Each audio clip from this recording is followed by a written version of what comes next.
Assalamualaikum warahmatullahi wabarakatuh. Kenalkan, nama saya Yatnika Kusuma Wardani, NPM 2322 Pada kesempatan kali ini, saya akan mempresentasikan hasil review jurnal EAS Penginderaan Jauh. Baik, langsung saja. Identitas artikel. Judul artikel, identifikasi penggunaan lahan dan analisis kesesuaian pola ruang menggunakan citra lensa 8 di tahun 2020. Studi kasus Subdas Cikeruh, Citarik, dan Cirasea. Nama penulisnya yaitu Dwiki Ramadan Rahman, Pong Sandrawati, dan Santosa Yudai Siswanto.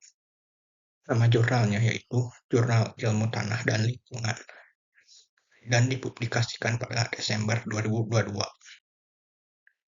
Latar belakang penelitian. Permasalahan penelitian ini yaitu Subdas Cikeruh, Citarik, dan Cirasea merupakan bagian dari Das Citarum Hulu yang masuk dalam daftar 5 DAS prioritas nasional untuk pemulihan lahan kritis. Urgensi penelitian ini yaitu kepadatan penduduk yang tinggi memicu eksploitasi dan alih fungsi lahan yang masif. Banyak pemanfaatan lahan yang tidak sesuai dengan kapabilitas maupun regulasi pola ruang, sehingga memicu degradasi lingkungan. Tujuan penelitian ini yaitu yang pertama, mengidentifikasi jenis dan luasan penggunaan lahan aktual di wilayah Subdas Cikeruh, Citarik, dan Cirasea pada tahun 2020 menggunakan citra lensa 8 oli. Yang kedua, mengevaluasi tingkat kesesuaian antara penggunaan lahan aktual tahun 2020 tersebut terhadap pola ruang rencana tata ruang wilayah Provinsi Jawa Barat periode 2009-2029.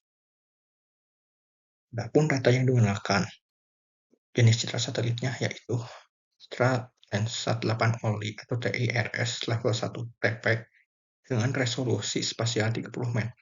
Formatnya GeoTIFF dengan waktu akuisisi 27 Juli 2020 dan 18 September 2020. Lokasi penelitian ini yaitu berada di Subdas Cikeruh, Citarik, dan Cirasea dengan koordinat 6 derajat dengan letak astronomisnya yaitu 6 derajat 8 menit 37,19 detik lintang selatan sampai 7 derajat 14 menit 33,32 dengan 7 derajat 14 menit 33,32 detik lintang selatan dan 107 derajat 37 menit 49,58 detik BT sampai 107 derajat 57 menit 0,21 T. Wilayah ini mencakup Kota Bandung, Kabupaten Bandung, Kabupaten Bandung Barat, Kabupaten Sumedang, dan Kabupaten Garut. Data pendukungnya yaitu Citra Maksa tahun 2020 via Google Earth untuk pembuatan sampel area latihan atau training sampel dan data uji lapangan ground checking sebanyak 80 titik sampel serta peta pola ruang RT/RW Jawa Barat 2009-2029. Adapun metode penelitiannya, yang pertama ada tahap penelitian. Yang pertama, pengumpulan data citra dan data pendukung. Penelitian diawali dengan mengumpulkan citra lensa 8 tahun 2020, RT/RW Jawa Barat, citra Google Earth, dan data ground checking sebagai pendukung. Yang kedua, pengolahan citra lensa. Citra lensa diproses terlebih dahulu melalui penggabungan band dan mosaik agar siap digunakan untuk klasifikasi. Yang ketiga, klasifikasi penggunaan lahan. Klasifikasi dilakukan menggunakan metode supervised klasifikasi dengan algoritma maksimum likelihood untuk mengidentifikasi berbagai jenis penggunaan lahan. Keempat, uji separabilitas. Training sampel yang telah dibuat diuji untuk memastikan setiap kelas penggunaan lahan memiliki karakteristik spektral yang berbeda dan dapat dibedakan dengan baik. Kelima, uji akurasi klasifikasi. Hasil klasifikasi dibandingkan dengan data lapangan menggunakan confusion matrix untuk memperoleh nilai overall akurasi dan kappa koefisien. Keenam, analisis kesesuaian penggunaan lahan dengan RW menggunakan overlay. Peta penggunaan lahan hasil klasifikasi kemudian di-overlay dengan peta RT/RW dan Jawa Barat untuk mengetahui tingkat kesesuaiannya. Terakhir, ketujuh, interpretasi hasil. Tahap terakhir adalah menganalisis hasil klasifikasi dan kesesuaian penggunaan lahan terhadap pola ruang yang telah ditetapkan. Metode klasifikasi dan uji separabilitas. Metode yang digunakan untuk klasifikasi citranya yaitu supervisi klasifikasi. Untuk kelas penggunaan lahannya, citra diklasifikasikan menjadi ada 8 kelas, yaitu badan air, hutan, perkebunan, pertanian lahan kering, sawah, rumput atau belukar, lahan terbangun, dan lahan terbuka. Uji separabilitas menggunakan transformer divergence atau strip TD. Rentang nilai uji adalah 0 sampai 2000. Seluruh kelas dalam sampel pelatihan memiliki nilai pemisahan spektral lebih dari 1.800, sehingga kategorinya termasuk baik hingga sangat baik, dan tidak ada kelas spektral yang perlu digabungkan. Berikut adalah peta hasil klasifikasinya.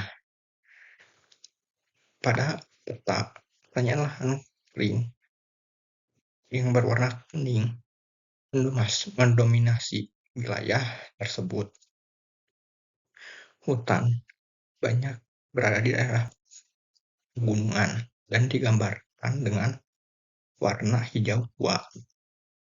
Sawah yaitu dapat dilihat pada peta yang berwarna biru muda. Sawahnya terkonsentrasi pada daerah datar. Untuk lahan terbangun dikategorikan dengan warna abu. Lahan terbangun berkembang di wilayah perkotaan. Hasil klasifikasi penggunaan lahan. Total luas wilayah studi yang berhasil dipetakan adalah 85.446,63 ha. Distribusi luasan ada 5 jenis penggunaan lahan tertinggi. Yang pertama yaitu pertanian lahan kering sebesar 35.696,60 ha, yaitu atau 41,78%.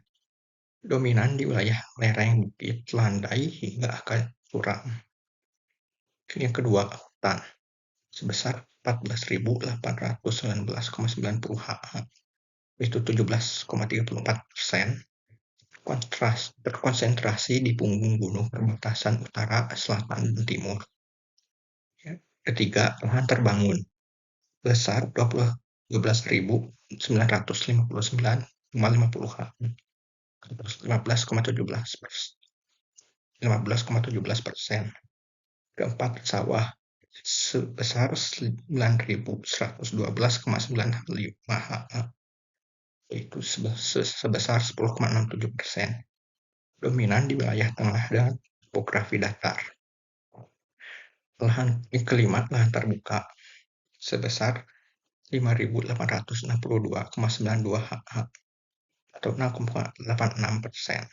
Kelas pendukung lainnya seperti semak belukar yaitu 4,21%, perkebunan 3,96%, dan badan air 0,02%. Evaluasi akurasi. Validasi pemetaan dilakukan melalui matriks kesalahan atau confusion matrix menggunakan 80 titik ground checking. Hasil akurasi keseluruhan atau overall akurasi sebesar 91,25%.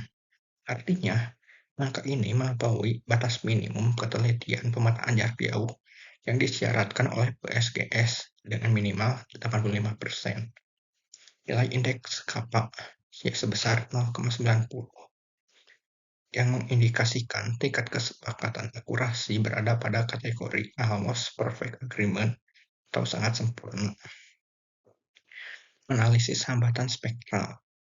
Kelas rumput Blue Card menunjukkan tingkat user akurasi paling rendah sebesar 60% karena memiliki maksimum konfusion atau kerancuan tinggi dengan pertanian lahan kering hortikultura atau palawijaya bervegetasi rendah akibat kemiripan pantulan spektral.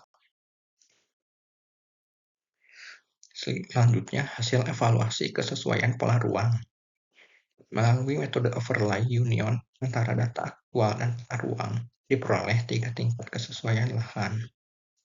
Yang pertama, yang sudah sesuai, sebesar 40,997,18.000 HA, yaitu 47,98% dari total wilayah. Yang belum sesuai, 17.172,46 HA, atau sebesar 20,10%. Yang tidak sesuai sebesar 27.276,99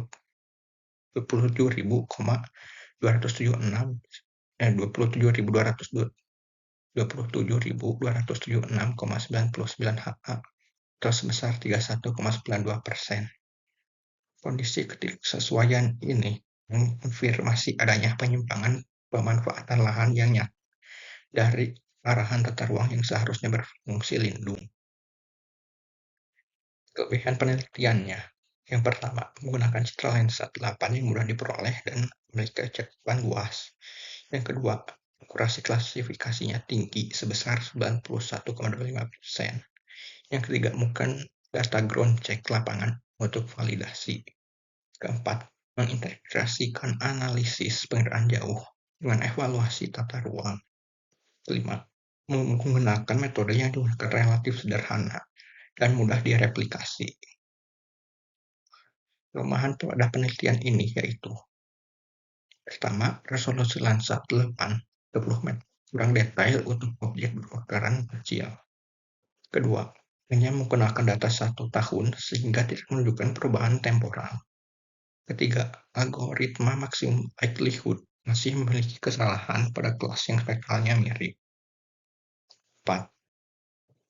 Jumlah titik validasi relatif terbatas dibanding luas wilayah penelitian. Kelima, belum membandingkan hasil dengan metode klasifikasi lain. Analisisnya yaitu untuk sesuai metode supervised maximum likelihood sudah sangat tepat untuk cakup wilayah penelitian yang luas. 3 subdas sekaligus karena efisien dan memiliki akurasi tinggi jika training sampelnya ada representatif. Faktor pengaruh akurasinya yaitu akurasi klasifikasi dalam studi ini dipengaruhi oleh waktu akuisisi citra pada musim kemarau atau hujan, mempengaruhi indeks hijauan vegetasi, kualitas penentuan training area, serta keberadaan tutupan awan tipis khas wilayah tropis. Kemungkinan pengembangannya yaitu penelitian ini dapat dikembangkan dengan analisis multitemporal, misalnya dengan membandingkan data tahun 2010, 2015, dan 2020, serta menerapkan pemodelan prediksi spasial seperti Cellular Automata Markov Chain untuk memproyeksikan kerusakan lahan di masa depan. Pelajaran baru yang diperoleh dari penelitian ini yaitu penelitian menunjukkan bahwa penginderaan jauh digunakan tidak hanya untuk klasifikasi penggunaan lahan, tapi juga untuk evaluasi kesesuaian tata ruang, kesesuaian tata wilayah.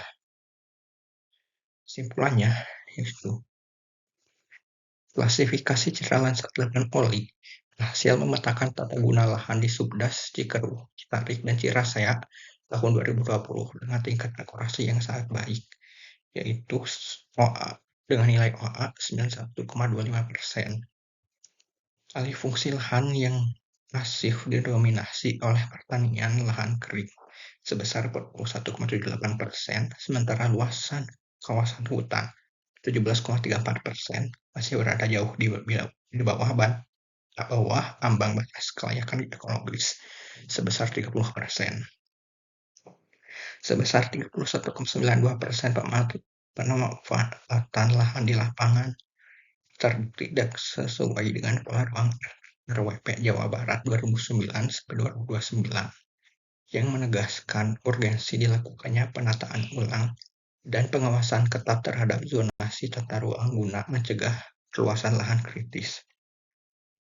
Daftar pustaka yang digunakan yaitu ada satu Rahman, DR Sadrawati A, dan Siswanto SY 2022, identifikasi penggunaan lahan dan analisis kesesuaian pola ruang menggunakan standar Lansat 8 OLI tahun 2020 karena ilmu tanah dan lingkungan. Sekian dari saya. Mohon maaf bila masih ada kekurangan dan salah kata. Assalamualaikum warahmatullahi wabarakatuh.